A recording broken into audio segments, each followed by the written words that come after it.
Hi, welcome to HardReset.Info, and I'm going to show you how to fix a problem when your game is framing.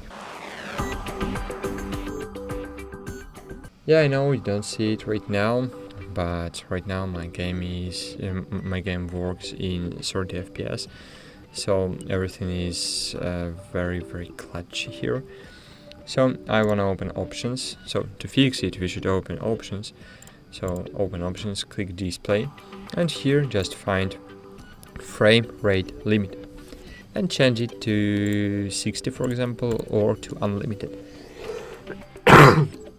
And if your computer can handle with it, you will don't have any framing image in your game.